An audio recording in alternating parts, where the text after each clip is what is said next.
আসসালামু আলাইকুম প্রিয় স্বপ্নবাজের দল, আশা করব তোমরা ভালো আছো, তোমাদের পড়াশোনাও ভালো চলছে। গুচ্ছভুক্ত বিশ্ববিদ্যালয়ের ভর্তি পরীক্ষা শেষ, তারপরে এখন ঢাকা সেন্ট্রাল ইউনিভার্সিটির ভর্তি পরীক্ষা। কিন্তু তোমাদের মনের মধ্যে একটাই দাগ কেটে আছে, সেটা হচ্ছে জগন্নাথ বিশ্ববিদ্যালয়ের ভর্তি পরীক্ষা যে দিয়েছো 25-26 শিক্ষাবর্ষে, সেটা। আচ্ছা, 25-26 শিক্ষাবর্ষে তোমরা যারা ভর্তি পরীক্ষা দিয়েছো, আজকের এই ভিডিওতে আমরা মেরিট অ্যানালাইসিস করব। মেরিট অ্যানালাইসিসের অন্যতম অংশ হচ্ছে আমাদের গণবিজ্ঞপ্তি। সর্বশেষ আমাদের ষষ্ঠ মেরিট দিয়েছে, প্রত্যেকটা ইউনিটেই ষষ্ঠ মেরিট দিয়েছে, এবং ষষ্ঠ মেরিটে কত দূর পর্যন্ত গেল, এবং এরপরে আমরা জেনেছি যে গণবিজ্ঞপ্তির ডেট দিয়েছে অলরেডি। গণবিজ্ঞপ্তি দিবে 16 তারিখে। তো গণবিজ্ঞপ্তিতে কত দূর পর্যন্ত যেতে পারে সেটা আমরা আমাদের প্রিভিয়াস ইয়ারের যে তথ্য, তার উপর নির্ভর করে আমরা একটা অ্যানালাইসিস করার চেষ্টা করব। ঠিক আছে, ওকে। সর্বপ্রথম আমরা দেখব হচ্ছে কত দূর পর্যন্ত গিয়েছে ষষ্ঠ মেরিটে এবং কয়টা সিট ফাঁকা আছে। ষষ্ঠ মেরিটে দেখো, ষষ্ঠ মেরিটে এখানে এ ইউনিটে 2554 থেকে 2669, অর্থাৎ 100-রও উপরে 113টা নতুন করে 13 জন নতুন করে সাবজেক্ট পেয়েছে, এবং 113 জন, ওকে, 113 জন নতুন করে সাবজেক্ট পেয়েছে, এবং এর মধ্যে থেকে কয়টা সিট ফাঁকা হতে পারে তার উপরে নির্ভর করবে আমাদের গণবিজ্ঞপ্তির আসলে কতটুকু যেতে পারে। ঠিক আছে, যেমনটা এখানে আমরা দেখি যে 113 জন যেহেতু নতুন করে সাবজেক্ট পাবে, গণবিজ্ঞপ্তির জন্য প্রায় ফাঁকা থাকতে পারে 70 থেকে 80টা সিট। 70 থেকে 80টা সিট, এবং এই 70 থেকে 80টা সিটের জন্য আমাদের গণবিজ্ঞপ্তির ডাক পেতে পারে 3000 পর্যন্ত। ঠিক আছে, পরবর্তীতে প্রথম গণবিজ্ঞপ্তিতে 3000 পর্যন্ত ডাক পেতে পারে। ঠিক আছে, ওকে। আচ্ছা, এই ভিডিওর মাঝখানে তোমাদের একটু বলে রাখি যে তোমরা যারা ভিডিওটা দেখছো, তোমাদের বন্ধুদের কাছে ভিডিওটা শেয়ার করে দেবে, কেননা অনেকেই ফ্রাস্ট্রেটেড। কারণ হচ্ছে তারা জগন্নাথ বিশ্ববিদ্যালয়ে পরীক্ষা দিয়েছে এবং ওয়েটিং লিস্টে রয়েছে। তো তাদের জন্য এই ভিডিওটা একটা ব্লেসিং হতে পারে, এবং তারা একটু সময় তারা জাস্ট অপেক্ষার মাধ্যমে পরবর্তীতে গণবিজ্ঞপ্তি তো দিবেই। তো এই সময়টা তারা যেন চিন্তা না করে যেই কাজটা করছে সেটা যেন ভালোভাবে করতে পারে, সেই জন্য তোমাদের হেল্প প্রয়োজন। তোমরা তোমাদের বন্ধুদের কাছে এই ভিডিওটা একটু শেয়ার করে দেবে। ঠিক আছে, ওকে। এরপরে আমরা বি ইউনিটটা একটু দেখি। বি ইউনিটে মানবিক থেকে 505টি আসন ছিল, সর্বশেষ 1007 পর্যন্ত গিয়েছে, 986 থেকে 1007 পর্যন্ত গিয়েছে। এখন এখান থেকে পরবর্তী মেরিট অর্থাৎ গণবিজ্ঞপ্তিতে কতজন পর্যন্ত যেতে পারে তার একটা প্রেডিকশন যদি আমরা করি, তাহলে দেখা যায় যে এখানে সিট ফাঁকা থাকবে প্রায় 14 এবং 7 21টা সিট ফাঁকা আছে, এবং এর মধ্যে থেকে প্রায় 10-12টা সিট আরো ফাঁকা থাকবে। 10-12টা সিটের জন্য গণবিজ্ঞপ্তিতে 60-70 পর্যন্ত ডেকে রাখতে পারে। ঠিক আছে, তো সেই হিসেবে আমরা 1060, 50-60 পর্যন্ত ধরে রাখতে পারি গণবিজ্ঞপ্তিতে ডাকবে। আচ্ছা, এরপরে আমরা বিজ্ঞান থেকে শাখা থেকে আমরা বি ইউনিটের অংশটা দেখি। বিজ্ঞান থেকে 5টা সিট নতুন করে ফাঁকা হয়েছিল, এবং ষষ্ঠ মেরিটে 215 পর্যন্ত গিয়েছে, 5 জন নতুন করে সাবজেক্ট পেয়েছে, এর মধ্যে 2-3 জন ফাঁকা থাকবে। দেখা যাবে যে আমাদের গণবিজ্ঞপ্তিতে 225-26 এরকম পর্যন্ত দেখে নিতে পারে। ঠিক আছে, ওকে। এরপরে হচ্ছে বাণিজ্য শাখা থেকে বি ইউনিট। এখানে আর সিট তেমন ফাঁকা নাই, একটা সিট ফাঁকা ছিল, নতুন করে একজন সাবজেক্ট পেয়েছে, হয়তো সে ভর্তি হয়ে যাবে, আর না হলে পারে গণবিজ্ঞপ্তির প্রয়োজন হবে না, পরবর্তীতে এমনি ভর্তি হয়ে যাবে। সি ইউনিটটা একটু দেখি। সি ইউনিটের অংশটা একটু লক্ষ্য করো যে বাণিজ্য শাখা থেকে 1031 থেকে 1060 পর্যন্ত গিয়েছে, 29 জন নতুন করে সাবজেক্ট পেয়েছে। এখানে আমাদের ফাঁকা থাকতে পারে হচ্ছে 15-16টা সিট আরো ফাঁকা থাকতে পারে। এখন 15-16টা সিটের জন্য গণবিজ্ঞপ্তিতে 50 পর্যন্ত, 40 থেকে 50 পর্যন্ত তারা ভাইভাতে ডেকে নিতে পারে। ঠিক আছে, তোমরা 40 থেকে 50 এর সাথে যোগ করবা, 1100 পর্যন্ত ধরে রাখতে পারো। ঠিক আছে, ওকে। এরপর হচ্ছে মানবিক থেকে এখানে সিট ফিল আপ হয়ে গেছিল, তো হয়তো একজন কেউ ভর্তি ক্যান্সেল করেছে, একটা সিট ফাঁকা হয়েছে, পরবর্তীতে আরেকজনকে তারা নতুন করে সাবজেক্ট দিয়েছে। তো এই যে 26 নাম্বার মেরিটে যে রয়েছে, তুমি যদি ভিডিওটা আমার দেখে থাকো অবশ্যই কমেন্ট করবা, তুমি অনেক ভাগ্যবান। ঠিক আছে, আচ্ছা সি ইউনিটে দেখো বিজ্ঞান থেকে 109 পর্যন্ত গিয়েছে। এখানে একটা সিট ফাঁকা ছিল, এরপরে হয়তো বা আর ফাঁকা থাকবে না। ঠিক আছে, একটা সিট ফাঁকা ছিল, আর ফাঁকা নাও থাকতে পারে। তো তোমরা এইখানে ওকে, এইখানে যদি সিট ফাঁকা থাকে তাহলে তো আমি পরবর্তীতে জানিয়ে দিবই, আর যদি না থাকে তাও আমি জানিয়ে দেব। ওকে, আচ্ছা এরপরে দেখো ডি ইউনিট।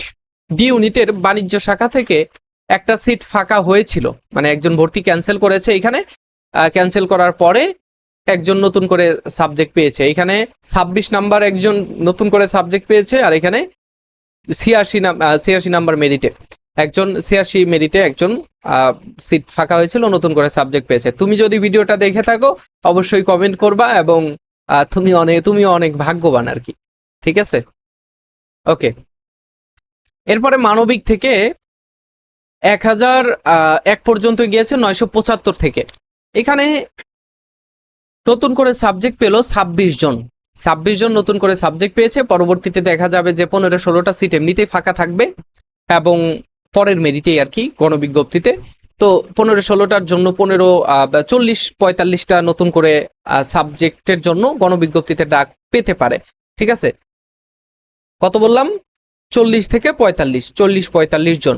তো এখানে 1040-45 পর্যন্ত গণবিজ্ঞপ্তিতে ডাক পেতে পারে। এখানে হচ্ছে বিজ্ঞান থেকে 6 জন নতুন করে সাবজেক্ট পেয়েছে, 290 থেকে 296 পর্যন্ত গিয়েছে।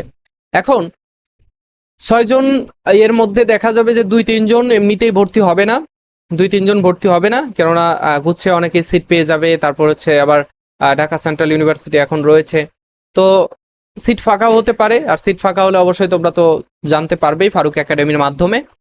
তো 290 থেকে 296 মধ্যে নতুন করে 2-3 জন আরো সাবজেক্ট পেতে পারে, এবং 2-3 জনের জন্য 10 পর্যন্ত ডেকে নিতে পারে।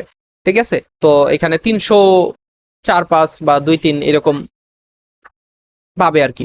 ওকে, ডি ইউনিট গেল। এবার হচ্ছে ই ইউনিট। ইউনিটের পালা। ইউনিটে আর সিট ফাঁকা নাই।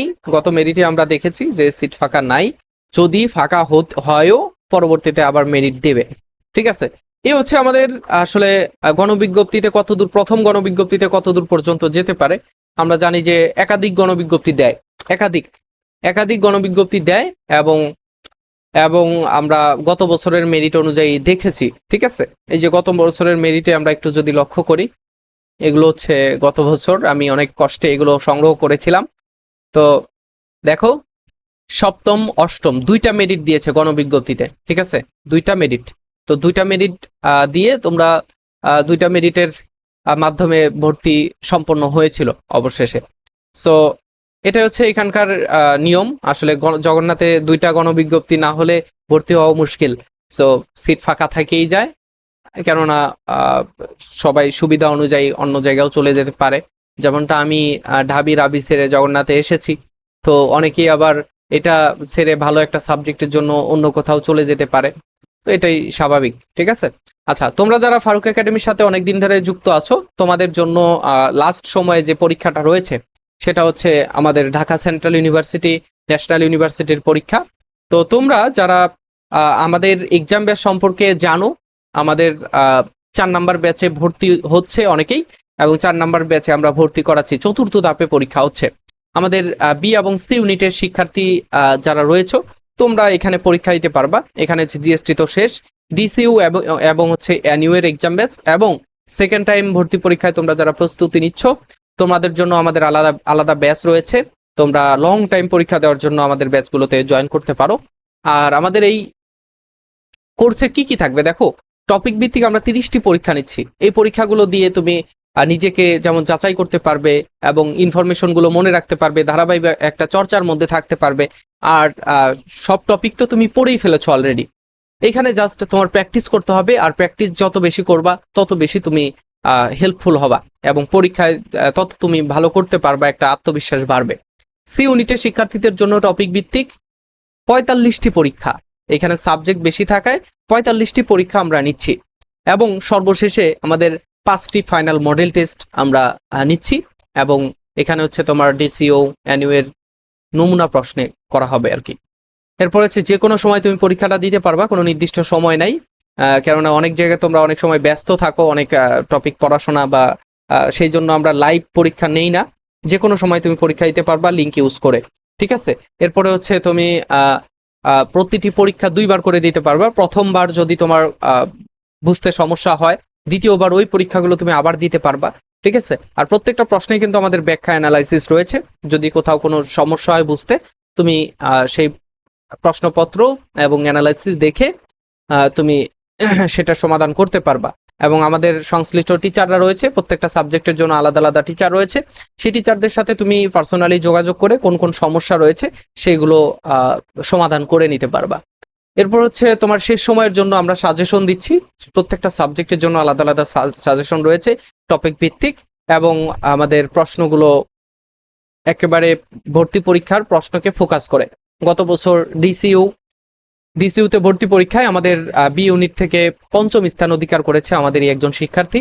তো তোমরা যারা টপ করতে চাও ডিসিইউতে, ইনশাল্লাহ আমাদের এই পরীক্ষা তোমাদের জন্য হেল্পফুল হবে। সো যারা এক্সাম বেসে ভর্তি হতে চাও, স্ক্রিনে থাকা হোয়াটসঅ্যাপ নাম্বার অথবা এই যে এখানে ফটো কার্ডে হোয়াটসঅ্যাপ নাম্বার রয়েছে, এই নাম্বারে যোগাযোগ করবা।